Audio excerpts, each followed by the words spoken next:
자, 이제 지레트 효과를 좀 말씀드리겠습니다. 지레트 효과는 다들 지렛대는 아시죠? 이렇게 이제 물건을 이렇게 무거운 물건을 들어 올릴 때 이렇게 이제 지뢰 원리를 이용해서 들어 올리잖아요. 여기 지금 투자론에서 지렛대 효과라고 하면은 사실은 부동산에만 있는 것은 아니에요. 그래서 제가 아까 부동산 투자에서 가장 큰 장단점을 들다면은 이렇게 했던 거예요. 근데 이제 중요도 면에서는 지렛대 효과가 워낙 높기 때문에 따로 말씀드리는 거예요. 이거는 이제 어떤 투자든 마찬가지예요. 부동산 투자든 주식 투자든 어떤 투자든 지렛대 효과는 있을 수가 있습니다. 이거는 타인 자본을 이용해서 자기 자본 수익률을 높이려고 하는 거예요.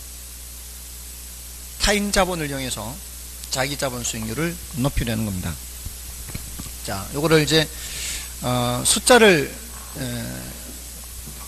써서 보면 훨씬 쉬운데요. 암산으로도 아마 하실 수 있을 거예요. 암산으로도 하실 수 있는데 제가 한번 숫자를 보여드려 볼게요. 제가 1000만 원이라는 돈이 있어요. 아까 이제 확실한 소비를 희생한다 그랬죠. 제가 1000만 원을 써버릴 수도 있는데 요거를 투자를 하는 거예요. 펀드에 투자한다고 생각할게요. 그 펀드 수익률이 10%가 예상이 돼요. 그럼 1년 뒤에 얼마가 된다는 얘기예요? 1100만 원이 된다는 얘기겠죠. 그럼 여기서 수익은 얼마예요? 수익은 100만 원이죠.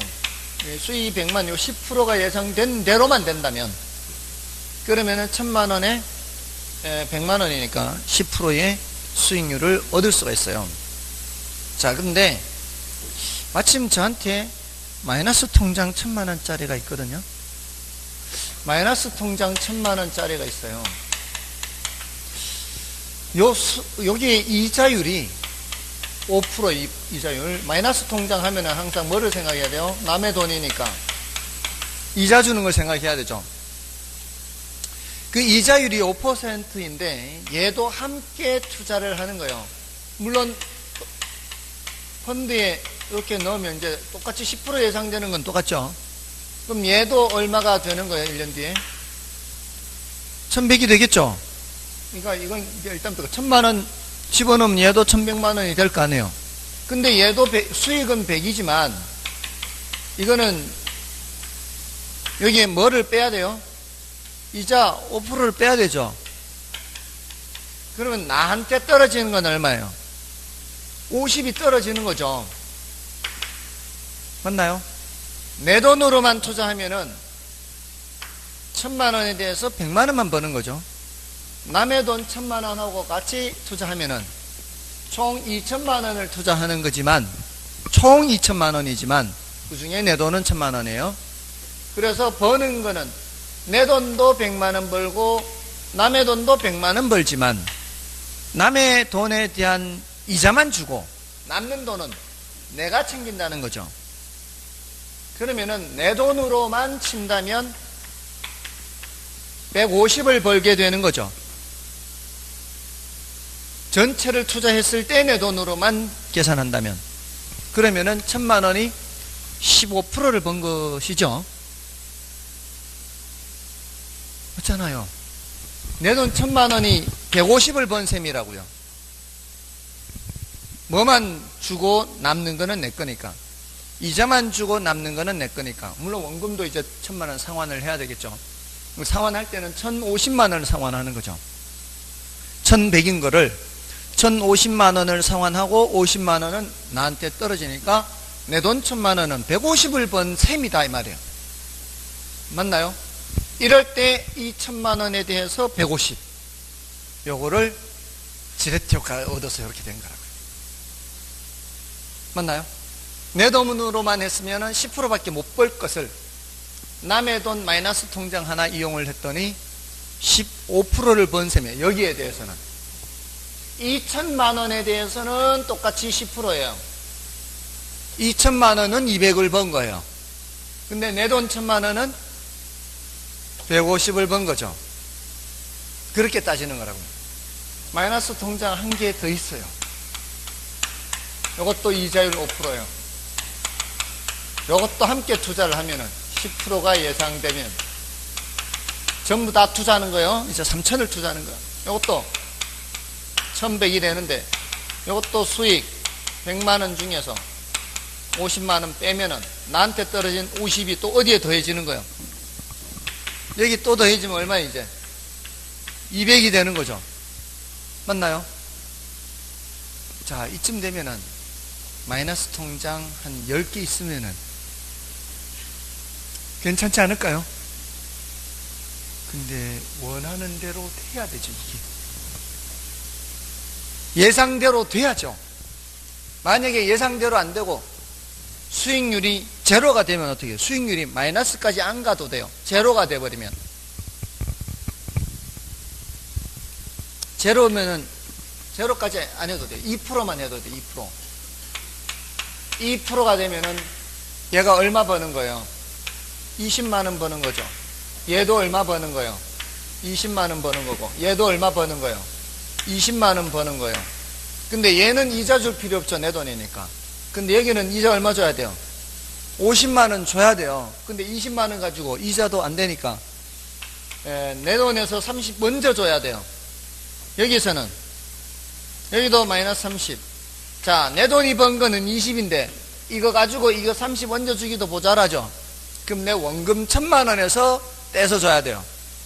내 원금 1000만원 또 떼줘야 돼요. 그럼 총 60이 모자라잖아요. 얘네들이 번 거는 20, 20, 총 60이 모자라는데 내 돈이 번 거는 20밖에 못 벌었으니까 40을 빼서 얹어줘야 되죠. 그럼 내 원금 1000만원에서 오히려 960으로 내려가는 거예요. 맞나요? 마이너스 4%가 돼요. 남의 돈을 안 했으면 몇 프로라도 벌걸? 2%라도 벌걸 말이에요. 뭔 뜻인지 아시겠죠? 자, 그럼 지렛대 효과라는 게 장점인 것만 있는 것은 아닌 거죠, 사실은. 긍정적인 면만 있는 것은 아니에요. 예상대로 됐으면 좋겠지만 예상대로 안 된다면 오히려 손해를 볼 수도 있어요. 자, 그러니까 요거를 둘로 나누어요. 둘로. 총 이제 이론적으로는 세 수로 나누는데 예상대로 되는 거, 요런 경우를 정의 지렛대 효과라 그래요.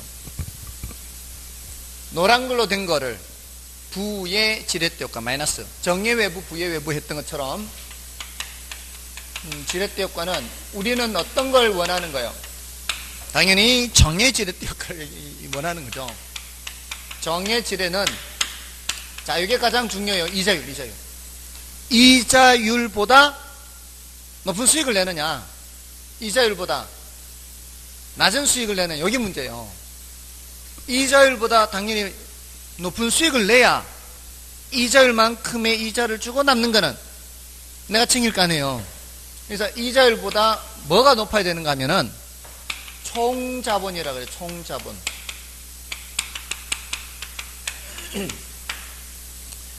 어차피 보세요. 여기 1000만원도 2%, 여기 1000만원도 2%. 예상대로 안 돼. 여기 1000만원이 전부 다 2%이기 때문에 3000만원이 전부 다 2%가 되는 거예요. 이게 총자본 수익률이고요. 2000만원도 10%, 2000만원도 10%, 2000만원도 10%. 모든 각각의 1000만원이 10% 하면은 3000만원이 다 10%예요. 금액으로는 300. 맞나요? 3000만원이 금액으로는 300. 이게 무슨 수익률이라고요? 총 자본 수익률이요. 전체 자본. 그러니까 총 자본 수익률이 뭐보다 높아야, 이자율보다 높아야 뭐가 발생한다? 정의 지뢰가 발생한다. 그럴 때는 뭐가 더 커지게 되느냐? 자기 자본 수익률이 더 커지게 돼요. 내 거 수익률. 맞죠? 그걸 자기 자본 수익률이라고 그래요. 아까 이거 1000만원이 150 번 거, 이걸 15%죠. 1000만원이 200만원 번 거, 이거를 20%, 이게 자기 자본 수익률이라고요. 근데 여기 패턴이 보여요. 패턴 잘 찾아보세요. 여기가 5%일 때 여기가 10%면 마이너스 통장 한 개 썼을 때는 요거 몇 프로예요? 마이너스 통장 한 개 썼을 때는 15%죠. 마이너스 통장 두 개 썼을 때는 20%죠. 어떤 패턴이 보여요? 요 간격만큼 커지죠. 예, 그게 그 지레트 효과의 패턴이에요. 요거 알면 아주 쉽게 알 수 있어요. 남의 돈하고 내 돈하고 쓴 게 똑같잖아요. 똑같으면 요 간격이 한 칸만큼 똑같이 가요. 남의 돈이 내 돈의 2배죠. 그러면 여기를 기준으로 잡는 거예요. 여기 기준 잡아서 몇 칸을 가는 거예요? 2칸을 가는 거예요. 마이너스 통장 3개면은 그럼 3칸 가는 거예요. 자, 결국은 남의 돈을 많이 쓰면 많이 쓸수록 예상대로만 된다면 점점 더 커지겠죠. 자, 요거는 인생이 장밋빛일 때고요. 반대로 되면은 많이 쓰면 많이 쓸수록 자기 자본 수익률은 꼬라박는 거예요. 내려가겠죠? 맞나요? 이제 느낌 오세요? 자, 요거를 문장으로 묻는단 말이에요. 문장으로 질문할 때 정해지렛대 효과는 타인 자본 사용 비율이 높아질수록 자기 자본 수익률이 커진다 라고 해야 O가 되는 거예요. 부의 지렛대 효과는 타인 자본 사용 비율이 높아질수록 자기 자본 수익률이 낮아진다. 이렇게 해야 옳은 말이라고요. 이렇게 문장으로 만든다 이 말이에요. 그러니까 요거는 계산 과정을 이해를 하면 훨씬 더 쉬워지는 거죠. 그러니까 계산이라고 해서 이게 무조건 안 좋은 게 아니에요. 이런 계산 과정을 알면은 훨씬 더 이론을 풀기가 쉬워요. 자, 이걸 도표로 나타내면 이렇게 돼요. 이렇게 여기가 5% 위치예요. 여기가 10% 위치예요. 중심 기준이 잡는 게 뭐라고요? 기준이 총자본수익 여기를 기준으로 잡아서 여기가 5% 여기가 10%면 남의 돈을 한 배만큼 쓰면 남의 돈 내 돈 사용 비중이 똑같으면 말이에요. 여기에서 한 칸 올라가는 거고 그러니까 15%가 되는 거예요. 5, 10, 15 남의 돈을 2배 쓰면 20 3배 쓰면 25 그 배수만큼 1배, 2배, 3배만큼 올라가는 거예요. 자, 근데 반대로 이렇게 되면은 여기는 5%인데 여기가 5% 이제는 여기가 5%인데 여기가 2%예요. 만약에 여기가 2%면 2% 이제 요 몇 퍼센트 포인트 차이예요? 3% 포인트 차이잖아요. 아까 요거 노란 게 2%잖아요. 여기가 2%면 이 말이에요. 여기서 5%에서 2% 떨어진 만큼 이 말이에요. 그러면 남의 돈을 한 배 쓰면은 2%에서 요 한 칸 내려와야 되잖아요. 5에서 이만큼까지 내려온 길이가 3%포인트 내려왔죠. 그럼 2%에서 다시 3%포인트 내려가야 되니까 마이너스 1%가 되겠죠.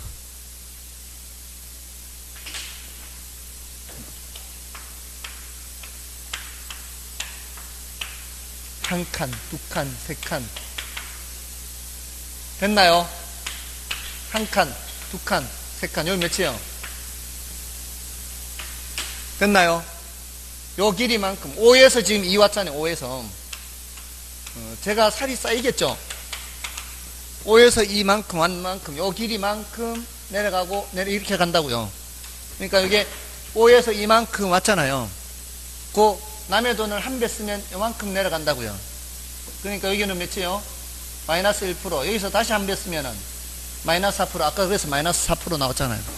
2% 벌 거를 남의 돈 안 썼으면 2% 벌 거를 남의 돈을 써서 마이너스 4%가 된다. 2배를 써서. 뭔 뜻인지 아시겠어요?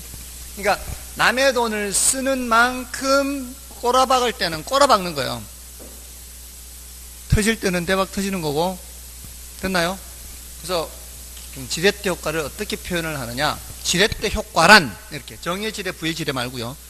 지렛대 효과란 타인 자본의 사용이 자기 자본 수익률의 진폭을 크게 하는 효과, 이렇게.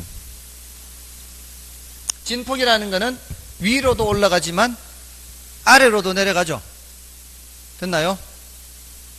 그러면은 옳은 말, 틀린 말, 옳은 말 이렇게 된 거예요. 지렛대 효과란 타인 자본 사용이 자기 자본 수익률의 진폭을 크게 하는 효과. 그게 많이 사용하면 많이 사용할수록 점점 더 커지는 거죠. 됐나요? 자, 다음에 영의 지뢰가 있어요. 영의 지뢰. 자, 요거는 이제 치워도 되겠고요. 조금 전에 이제 밑으로 내려가는 게 무슨 지뢰요? 부의 지뢰요. 이거는 이자율보다 총 자본 수익률이 어때요? 총 자본 수익률이 더 작죠?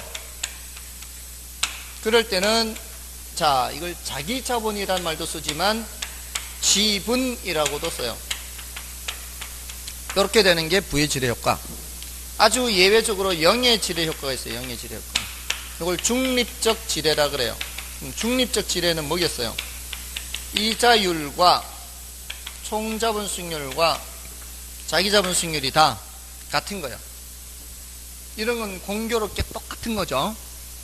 이자율만큼의 수익을 내버렸으면 그냥 그냥 번 수익 그대로 그냥 이자로 주면 되니까, 그러면 내가 뭐 보태줄 것도 없고 내가 가져올 것도 없고 내 자본 수익률도 똑같은 거죠. 자, 그러면 중립적 지뢰 효과란 타인 자본 사용이 자기 자본 수익률에 영향을 미치지 않는 거죠. 타인 자본을 아무리 많이 사용해도 자기 자본 수익률에 영향을 미친다, 안 미친다? 안 미친다. 이렇게 가는 것이기 때문에 그래요. 아무리 남의 돈을 많이 사용해도 이 말이에요. 자기 자본 수익률에 영향을 미친다, 안 미친다? 안 미친다. 내가 가져올 것도 없고 내가 줄 것도 없고 내 수익률 그냥 내가 챙기고 네 건 네가 챙기고 이렇게 하면 된단 말이에요. 됐나요? 자, 그러니까 이거를 계산 과정이 필요한 거예요. 사실은 계산 과정을 이해하면은 이런 문제는 아무것도 안 해요. 훨씬 더 쉬워요. 그죠? 충분히 이해되셨나요? 네, 이 정도면 훌륭해요. 아주 훌륭해요. 제가 굉장히 걱정 많이 했어요. 지금 계산만 나오면은 제가 걱정을 많이 해요. 네, 혹시나 안 될까 싶어서. 이 정도 계산이면은 앞으로 중급 계산은 충분히 할 수 있어요. 우리는 상급까지 필요 없어요. 상급 계산 문제는 버려도, 오늘 또 이제 오늘 학교에서 발표하니까 지금 문자 엄청 많이 왔어요. 문자 많이 왔는데, 70점 겨우 넘었대요. 민법도 결혼도. 근데 계산 문제 3개밖에 못 풀었대요. 10문제 나왔거든요, 계산 문제. 계산 문제 10문제 중에 제일 쉬운 3개만 푼 거예요, 10개 중에.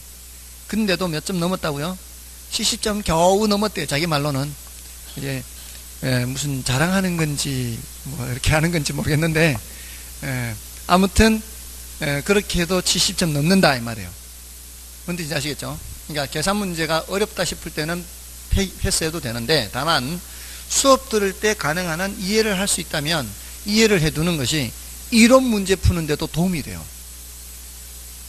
뭔지 아시겠죠? 직접 내가 그 계산 문제를 풀지 않더라도 저렇게 되겠구나라는 것만 알아도, 지금 방금 질문했잖아요, 이론으로. 실제 그렇게 질문한다니까. 기출 지문에 그렇게 나왔어요. 이 계산을 이해하는 것이 이론에도 도움된다, 이렇게. 자, 지렛대 효과는 요 정도 됐죠? 자, 그럼 됐어요. 나머지 이제 여러분들이 보시되, 거기에 뭐만 좀 더 주의를 해서 보시는가 하면은, 여기 이자율이라는 자리에 저당 수익률 이런 표현이 있어요. 이거 이제 같은 표현이다, 이렇게 보시면 돼요. 자, 그럼 됐고요. 나머지 그 복잡한 예제 문제 이런 건 안 보셔도 돼. 넘어가십시오. 나중에 하고요. 이제 위험과 수익, 두 번째 주제죠. 위험과 수익.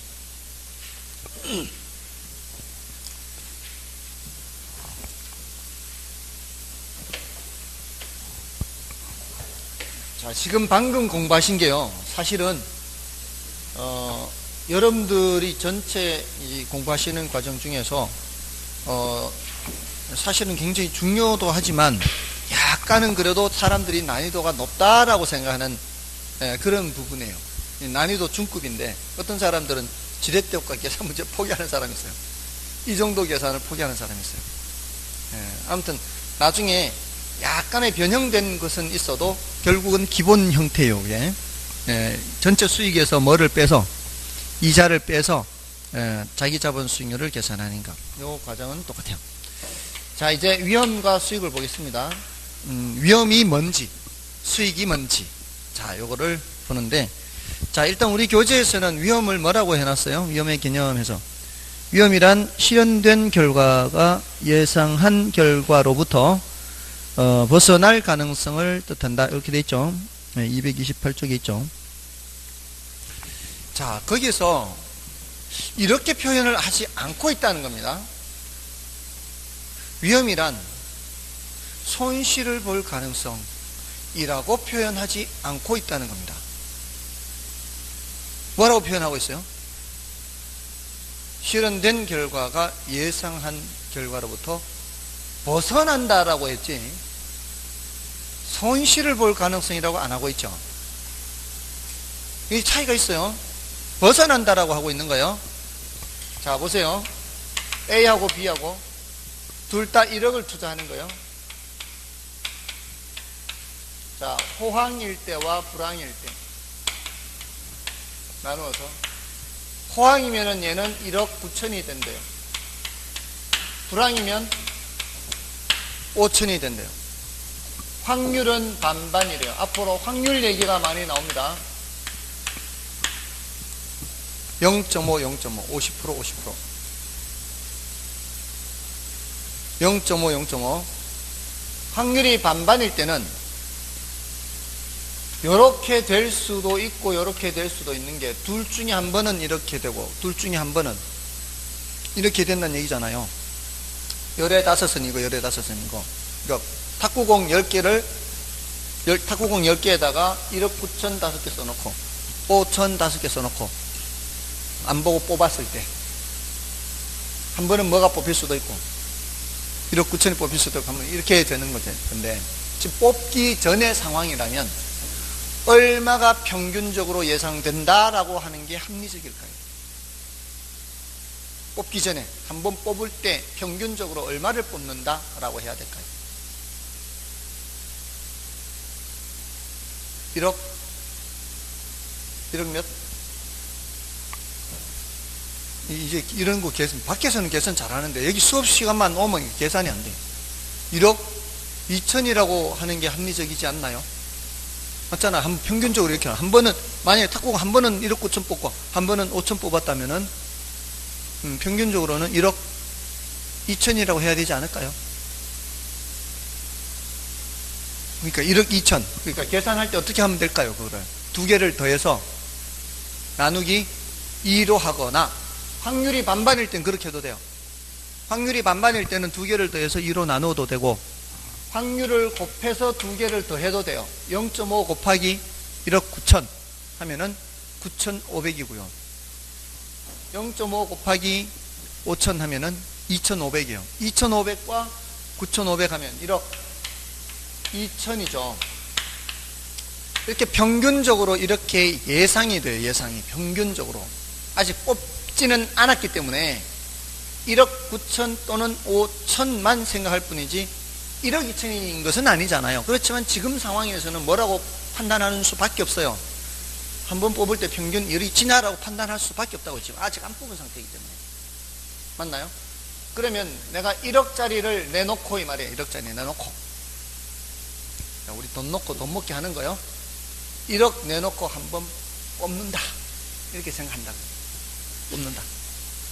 자, 그럼 평균적으로 수익률이 몇 프로예요?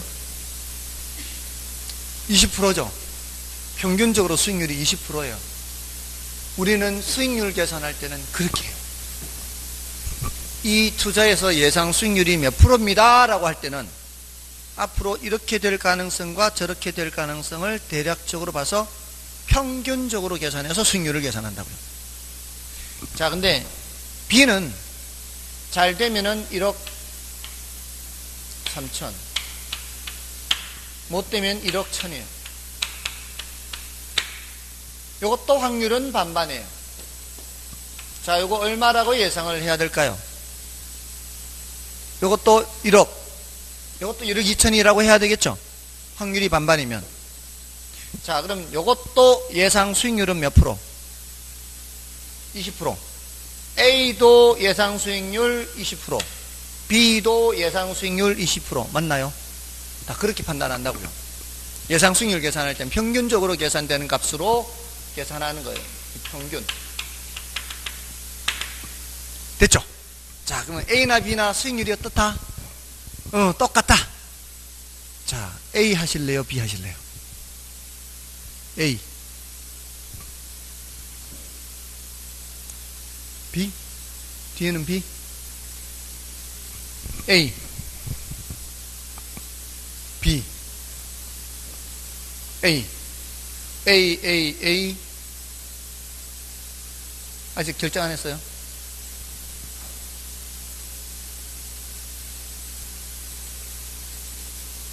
A. B. 여기는 지금 A와 B가 좀 이렇게 나눠져 계시는데요. 지금 A는 어떤 의미예요? 통 속에다가 1억 9천짜리 공 5개 넣어놓고 5천짜리 공 5개 넣어놓고 저한테 1억 내놓고 1억 9천짜리 뽑으면 제가 9천을 얹어서 다시 드리고요. 이걸 뽑으면은 5천만 드리는 거죠. 그런 걸 하시겠다는 거고, 여기는 B 선택한다 그랬죠. 여기 A? A 선택한다. 근데 다른, 아까 B라 그랬나요? A. A가 많구나. B가 계셨죠. B이신 분은 1억짜리를 내놓고, 요걸 뽑으면 제가 1,000만원 얹어드리고, 요걸 뽑으면은 3,000만원 얹어드리는 거죠. 맞나요? 자, 어떤 게 더 위험하고 어떤 게 더 안전해요? A가 더 위험하고 B가 더 안전한 거죠. 자, 여러분은 이제 어떤 게 더 위험한지 어떤 게 더 안전한지는 다들 개념을 아시겠죠? 자, 위험한 것이 손실 볼 가능성만 있나요? 아니죠. 수익이 크게 날 가능성도 있죠. 그러니까 예상치라는 게 요거예요. 예상치가 평균이에요. 얘도 위험은 있어요. 그렇게 따지면은 예상치로부터 벗어나잖아요. 맞죠? 얘도 예상치로부터 벗어나죠. 그렇게 보면은 얘도 위험은 있는 거예요. 얘도 위험은 있고요. 누가 위험이 더 큰 거예요? A가 위험이 더 크다, 이렇게 볼 수 있는 거죠. 근데 볼까요? 은행 예금은 1.5% 예금 금리를 준대요. 1년 뒤에 1.5%보다 더 줄 수 있나요? 더 주기도 하나요? 덜 주기도 하나요? 그렇지 않죠. 은행 예금 금리 1.5%는 그냥 1.5% 주는 거죠. 그는 실현된 결과가 예상한 결과와 똑같아요, 그냥. 그러니까 그런 건 위험이 있다, 없다? 위험이 없어요. 그렇게 봐야 된다고요, 앞으로는. 위험이라는 건 예상치로부터 벗어날 가능성. 그럼 얘는 예상치로부터 벗어나잖아요, 지금. 이걸 안전하다 하면 안 된다고요. 아무리 못해도 10%의 수익이 발생하네, 안전하네, 이렇게 하는 게 아니라 얘는 예상치로부터 벗어나잖아요. 예상치로부터 벗어나면 뭐가 있는 거예요? 위험이 있는 거예요. 그렇게 봐야 돼요. 예상치로부터 벗어날 가능성. 그럼 위험이 더 큰 거, 위험이 더 준 거. 됐나요? 아셨죠? 위험이란 뭐라고요? 예상치로부터 벗어날 가능성. 그럼 벗어날 가능성, 얘는 아래 위로 얼마만큼 벗어나고 있어요? 1,000만큼 벗어나고 있죠. 얘는 아래 위로 7천만큼 벗어나고 있어요. 1억 2천에서 9천, 1억 2천에서 5천. 맞나요? 그러면은 요 크기 보고 뭐를 알 수 있을까요? 위험의 크기를 알 수가 있어요. 요걸 뭐라고 하느냐? 표준 편차라 그래요. 요거를 평균을 보고 우리는 수익의 크기를 알 수가 있어요. 그래서 앞으로 위험은 예상치로부터 벗어날 가능성인데 그 크기는 뭘로 측정하고? 표준 편차나 분산으로 측정하고, 수익은 평균으로 측정합니다. 평균으로. 앞으로 평균하면 뭐 생각해야 돼요? 수익. 표준 편차나 분산하면은 위험 이렇게 생각해야 돼요. 자, 다시 한번 확인해 보겠습니다. 아까 A를 선택하신 분 한번 손 들어 보십시오. A를 선택 한 번, 두 번. 예. B를 선택하신 분. A 그럼 지금 나머지 분들은 A나 B나 똑같다 이 말씀이죠? 아니에요? 같지 않고 뭐가 더 좋아요? 이쪽으로 갈 것 같아요.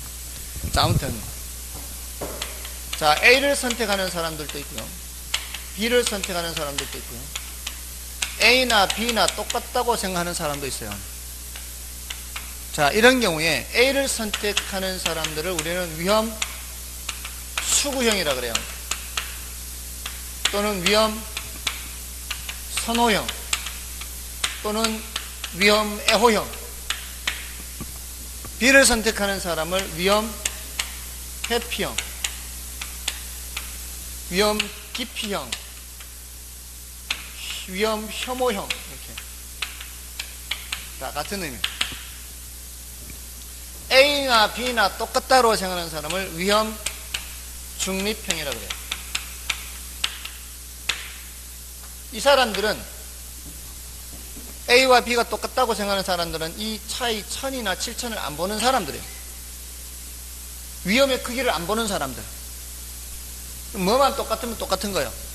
수익이 똑같으면 똑같은 거예요.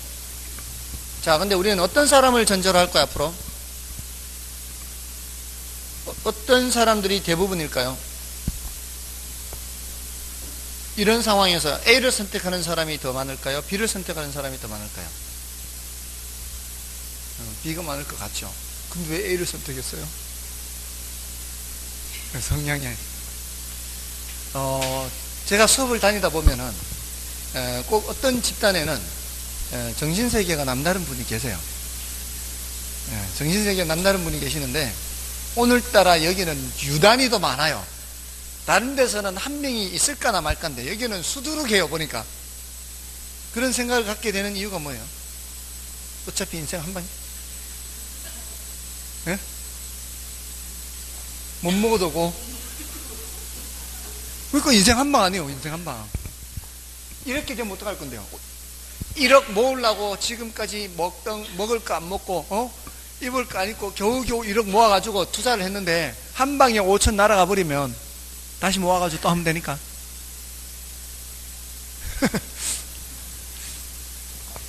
자, 사람들마다 성향은 아무리 다르다 한들 이게 좀 장난이라고 그렇게 하는 거죠. 장난이라고. 대부분은 어떤 사람들이요? 이런 사람. 그래서 우리는 특별한 언급이 없으면 위험 회피형을 전제로 합니다. 그러니까 앞으로 시험 칠 때까지는 위험 회피형으로 하세요. 대답할 때는 우리는 위험 회피형을 전제로 해서 합니다. 위험 중립형도 아니고요. 자, 아무튼 여기 이제 위험에 대한 태도까지. 그래서 지금 요 말씀드린 것은 228쪽, 229쪽까지 말씀드렸어요. 230쪽 상단까지.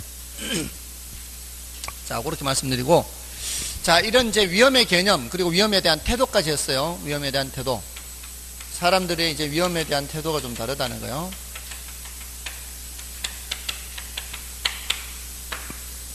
다음에 이제 그 넘어가시면 위험의 유형이라는 게 있죠.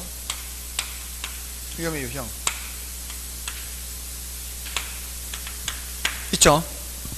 230쪽에. 자, 거기 이제 뭐 사업상 위험, 금융적 위험, 법적 위험, 오른쪽 페이지 같죠.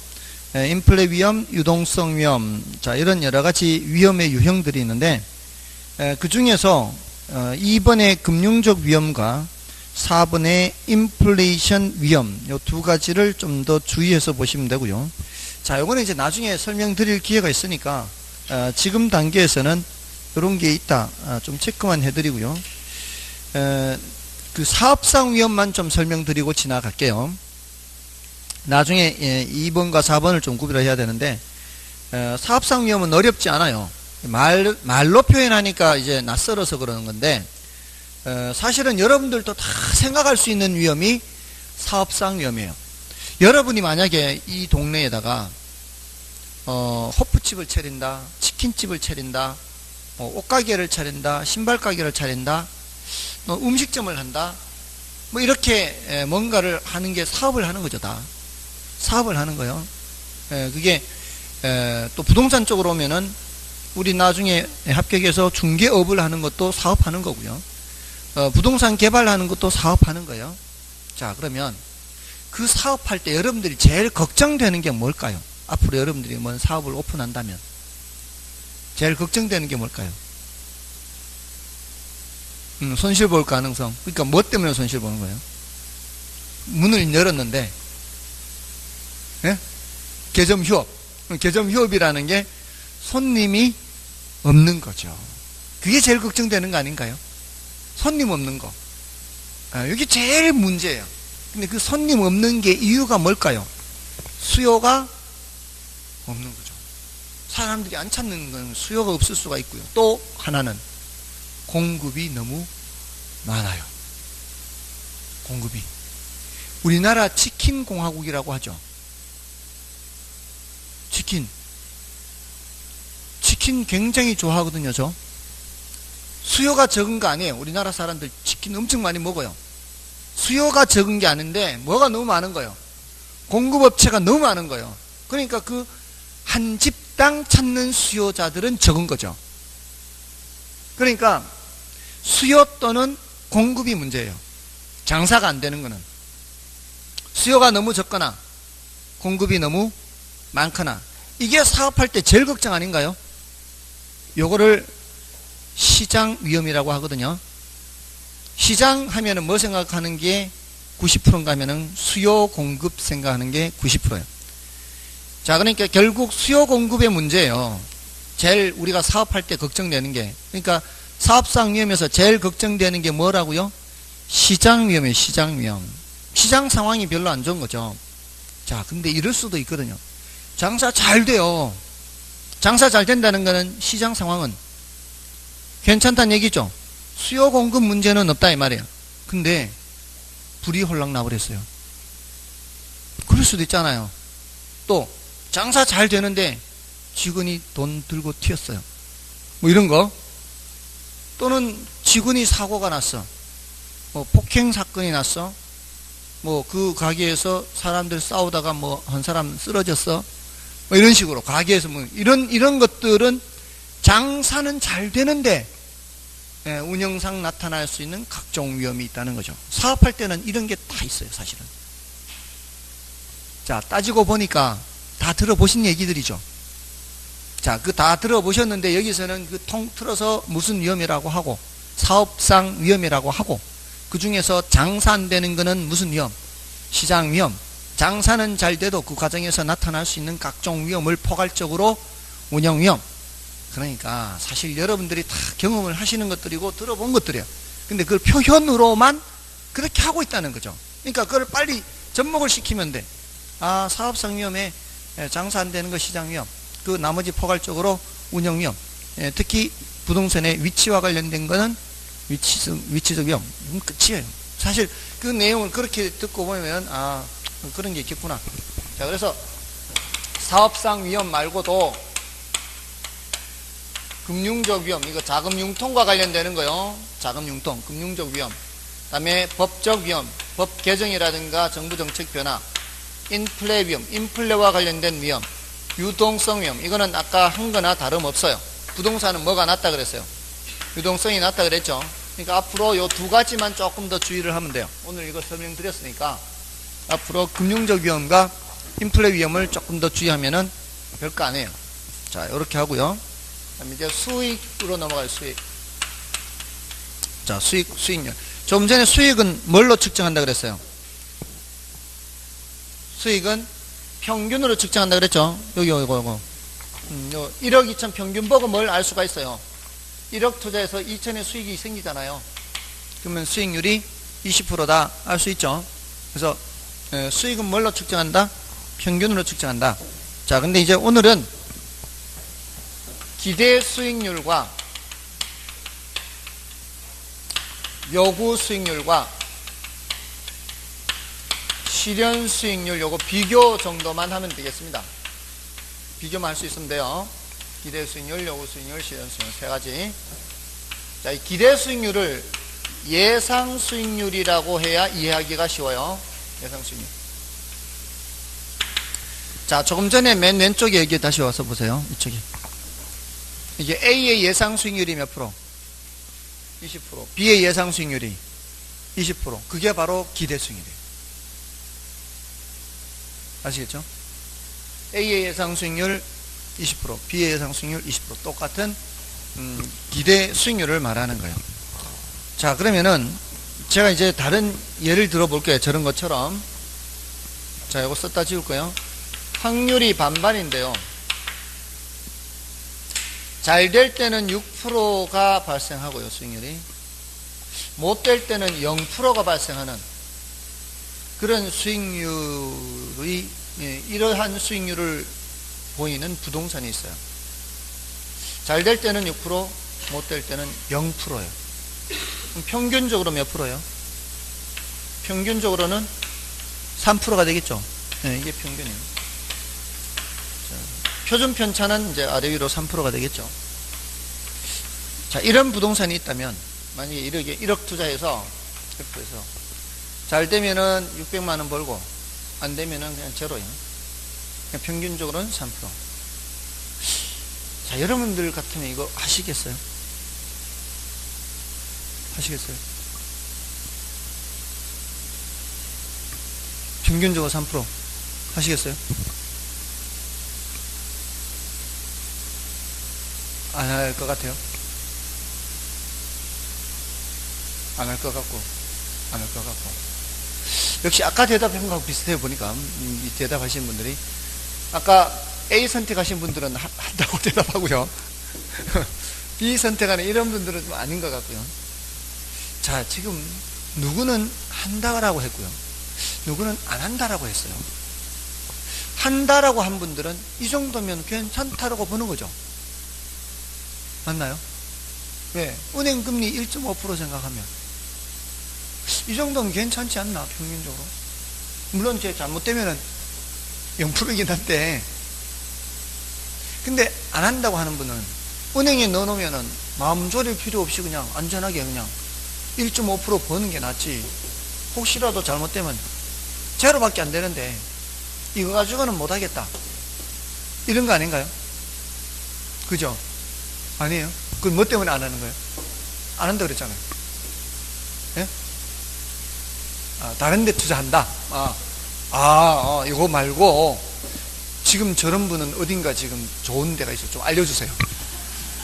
지금 다른 데 지금 좋은 데가 있는 거예요. 3% 가지고 만족을 못 한다는 얘기는 진짜 궁금해. 그거 지금 굉장히 중요한 말씀 하신 거예요. 왜냐면은 요구 수익률을 지금 얘기하려고 하는 거거든요. 그 요구 수익률이 은행 금리 같은 걸 바탕으로 말하는 사람도 있고요.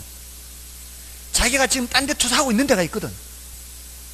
딴 데 투자하고 있는데 안정적으로 요거 이상이 나오는 데가 있는 거예요. 그걸 요구 수익률 기준으로 잡는 사람도 있어요. 아주 중요한 말씀 하신 거예요, 사실은. 지금 내가 딴 데 지금 투자되어 있는 돈을 가져와야 여기 투자할 거 아니에요. 근데 딴 데서 이거보다 더 높은 수익을 내고 있다면은 이거는 할 필요가 없는 거죠. 자, 그래서 이게 사람마다 달라요. 지금 안 한다는 분들은 여기에 작다라는 거요, 크다라는 거요? 안 하겠다는 사람들은 여기에 3%가 작다는 얘기예요. 그러면 그 사람 마음속에는 요구하는 수준이 3%보다는 높은 거예요. 그죠? 그러니까 이거 이제 마음에 안 드는 거지. 근데 아까 한다는 사람들은 이것도 괜찮아, 이런 사람들은 요구 수준이 요거보다는 낮은 사람들이에요. 사람마다 다르다 이 말이에요. 요구 수준이라는 게 요거는 사람마다 다르다 이 말이에요. 근데 그거를 기준을 은행 금리 같은 걸 잡아서 하는 사람도 있고, 자기가 딴 데 투자된 거 보고 잡는 사람도 있단 말이에요. 이 사람마다 상황이, 처한 상황이 다르단 말이에요. 그러니까 요거는 주관적이에요, 객관적이에요? 주관적이에요. 요거는 객관적이에요. 모든 사람에게 다 이렇게 제시되는 거예요. 아시겠죠? 요 기대 수익률을 요구 수익률하고 오해를 하면 안 돼요. 오늘은 여기까지만 알면 돼요. 기대 수익률은 요구 수익률과는 다른 거예요. 객관적 수익률, 예상 수익률이 예상 수익률이라고 생각해야 돼요. 아시겠죠? 요구 수익률은 사람들마다 마음속이 달라요. 사람들마다 마음속이 다릅니다. 그게 뭐를 기준 잡을 수도 있고요. 정기예금 금리를 기준 잡을 수도 있고요. 딴 데 투자되어 있는 거, 그 수익률을 기준 잡을 수도 있습니다. 근데 지금 아까 말씀하신 게 지금 딴 데 투자한다고 해서 좋은 데가 있는 것 같았어요. 쉬는 시간에 좀 알아보겠습니다. 뭔 뜻인지 아시겠죠? 요거는 주관적이다, 객관적이다? 이건 주관적이에요. 이건 주관적. 요거는 객관적이에요. 요런 자료는 이 말이에요. 요런 자료는 객관적인 데이터를 가지고 나오는 거예요. 객관적인 데이터. 자, 다시 한번 요거 예를 더 들어볼게요. 여러분들하고 저하고 같이 은행에 갔어요. 은행에 갔더니 펀드를 들래요. 펀드를 들라는데 펀드 수익률이 개설부터 지금까지 5년인데 연평균 5%였대요. 지금까지 연평균 5%. 귀가 솔깃하죠. 은행금리 1.5%밖에 안 되는데. 근데 덧붙여서 말하기를 이게 첫 한 1년 동안은 마이너스 10%까지 떨어진 적도 있어요. 그 이후에 회복이 돼서 지금 이런데 잠깐 동안은 마이너스가 된 적도 있지만 장기로 이렇게 가져오시면 연평균 5%는 돼요. 이렇게 얘기한단 말이에요. 아, 이게 마이너스가 된 적도 있다라는 얘기까지 한 거예요. 이랬을 때 이렇게 제시한 연평균 5%는 객관적, 주관적? 객관적이에요. 지금까지 흘러왔던 그 객관적인 데이터를 얘기해 주는 거잖아요. 근데 드시겠어요? 했을 때 그 얘기를 들은 모든 사람이 들까요? 그 얘기를 들은 모든 사람이 안 들까요? 그건 아니잖아요. 그건 사람마다 다르기 때문에. 뭔 뜻인지 아시겠죠? 요구 수익률은 사람들마다 다르다는 거죠. 그 제시된 객관적 수익률은 모두 똑같이 제시되더라도 이 말이에요. 아시겠죠? 기대 수익률, 예상 수익률은 객관적, 요구 수익률 주관적. 됐죠? 뭐가 더 커야 투자하는 거예요? 예상 수익률이 더 커야 되죠. 내 요구하는 수준을 넘어서야 될 거 아니에요. 여러분들 자녀분들이 여러분들의 요구 수준보다는 뭔가를 더 잘 하기를 기대하지 않나요? 아닌가요? 그러니까 여러분들이 요구하는 수준이라는 게 있을 거라고요. 그거보다는 더 잘 하기를 기대하잖아요. 그러니까 그거라 예상 수익률, 기대 수익률. 그 다음에 실현 수익률은 결과적으로 나타난 수익률이기 때문에 이건 사후적 수익률이에요. 이건 의사결정과는 아무 관계가 없어요. 사후적 수익률 아무 관계 없어요. 의사결정. 자, 요 정도면 되겠습니다. 자, 수익률 이렇게 해서 지금 말씀드린 거는 232쪽에는 233쪽 뭐 이런 정도를 한 거예요. 구체적으로 233쪽에 기대 수익률과 요구 수익률의 관계는 그 맨 밑에 233쪽에 맨 밑에 그 박스 채택 기각 요것만 결론만 기억하셔도 되고요. 그 위에 있는 괄호 3번의 다른 내용들 있죠. 괄호 3번의 동그라미 1번, 2번 내용은 나중에 말씀을 드릴 거니까 지금 단계에서는 패스해도 되고요. 그 다음에 234쪽에 가시면 이제 위험 수익 가치의 관계 있죠. 관계. 자, 지금 오늘 위험에 대해서도 간단하게 말씀드렸고 수익에 대해서 간단하게 말씀을 드렸어요. 근데 나중 가면은 이제 요 위험 수익의 관계도 있고 위험 관리 기법도 있어요. 위험이라는 거는 가능한 한 부담하지 않는 게 좋겠죠. 그래서 이런 추가적인 내용이 있는데 이런 것은 나중에 하면 되니까 지금 단계에서 위험이라는 게 지금 우리가 지금까지 알았던 위험과는 다르구나. 위험이라는 게 손실 볼 가능성을 의미하는 것이 아니라 예상치로부터 벗어날 가능성이 위험이구나. 그 벗어날 가능성이 있으면은 위험이 있는 거고 벗어날 가능성이 없으면 위험이 없는 거다. 그래서 예금 같은 거는 벗어날 가능성이 없기 때문에 위험이 없는 거예요. 근데 다른 것들은 이제 평균에서부터 벗어나는 그게 있으면 위험이 있는 거예요. 그 다음에 위험의 유형의 여러 가지 중에 사업상 위험 하나 말씀을 드렸고요. 그 다음에 수익은 기대 수익률, 요구 수익률 요 두 가지. 객관적인 수익률은 뭐고요? 기대 수익률, 예상 수익률이고 주관적인 수익률은 요구 수익률. 요구 수익률보다는 기대 수익률이 더 커야 채택을 하는 거죠. 이 기대 수익률이 바로 가중평균에서 나오는 거예요. 이 가중평균에서 나오는 겁니다. 자, 이 정도고요.